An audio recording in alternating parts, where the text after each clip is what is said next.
Hello friends, I am doctor Saranjit. और जैसा कि आप सभी जानते हैं कि एक बार फिर से लॉकडाउन को बढ़ा दिया गया है और अब ये 17 मई तक चलेगा।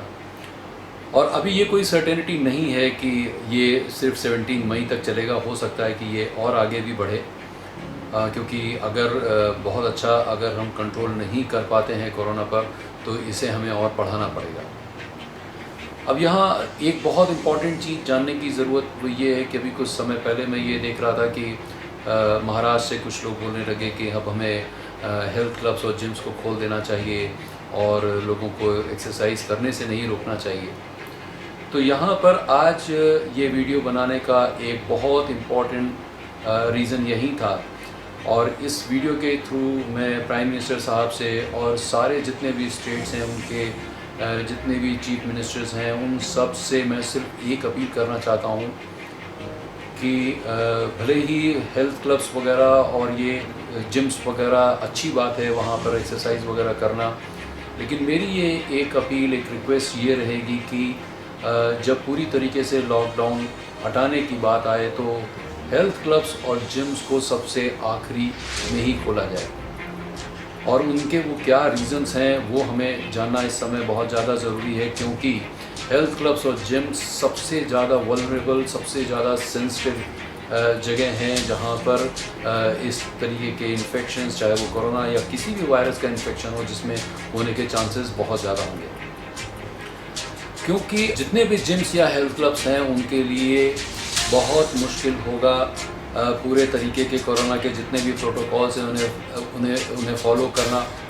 चाहे वो थर्मल स्कैनिंग की, हर मेंबर की थर्मल स्कैनिंग की बात की जाए, उनको प्रॉपर सैनिटाइजेशन की बात करी जाए, क्योंकि हर एक बैच के बाद जिम्स के सारे इक्विपमेंट्स को, डंबल्स को, मैट्स को और बारबल्स वगैरह को या मशीन्स वगैरह को सैनिटाइज कराना आसान काम नहीं होगा।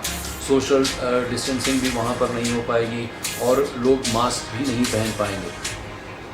और इन सब का जो सैनिटाइजेशन वगैरह का जो जितना खर्चा होगा वो सारा उसका लोड जिम ओनर्स पर ही पड़ेगा। और जबकि जो ज़्यादातर जितने भी जिम्स हैं हमारे कंट्री के, हमें पता है कि वो ज़्यादातर जिम्स रेंट पर चलते हैं, उनके और भी बहुत खर्चे हैं, इलेक्ट्रिसिटी के बिल्स बहुत ज़्यादा आते हैं उनके।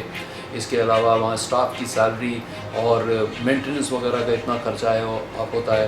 तो मुझे नहीं लगता कि उनके लिए इस सैनिटाइजेशन का भी खर्चा उठाना बहुत आसान होगा।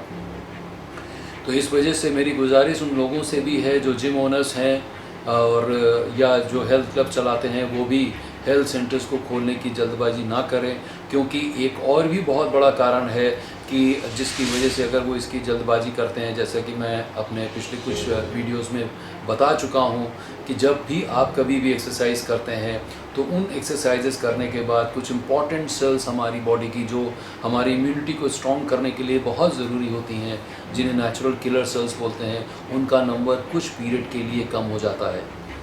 और ये वो बहुत सेंसिटिव पीरियड होता है जिस समय उनको ये इन्फेक्शन होने के चांसेस बहुत ज़्यादा बढ़ सकते हैं। हालांकि जब वो रेस्ट करते हैं, प्रॉपर डाइट लेते हैं और बाकी थेरेपेटिक मोडालिटीज़ का इस्तेमाल करते हैं तो उनकी इम्यूनिटी एक नॉर्मल ह्यूमन बीइंग से बेटर होती है एक्सरसाइज करने से। लेकिन एक्सरसाइज करने के तुरंत बाद 1 से 1.5 घंटे के बाद, हालांकि ये डायरेक्टली रिलेटेड होता है कि आपने किस इंटेंसिटी से एक्सरसाइज करी है, और अगर आपने लो टू मॉडरेट इंटेंसिटी से भी एक्सरसाइज करी है तो कुछ देर तक हमारी इम्यूनिटी कम रहती है और ये एक बहुत वल्नरेबल पीरियड होता है जिस समय आप किसी भी तरह के इन्फेक्शन को कैच कर सकते हैं। इसलिए प्लीज़ जल्दबाजी मत करिए। जब लॉकडाउन पूरी तरीके से ख़त्म हो जाए और जब हमें नए कोरोना के पेशेंट्स आने बंद हो जाएं, सिर्फ तभी आप जिम खोलने की या हेल्थ क्लब खोलने की डिमांड करिए। Thank you.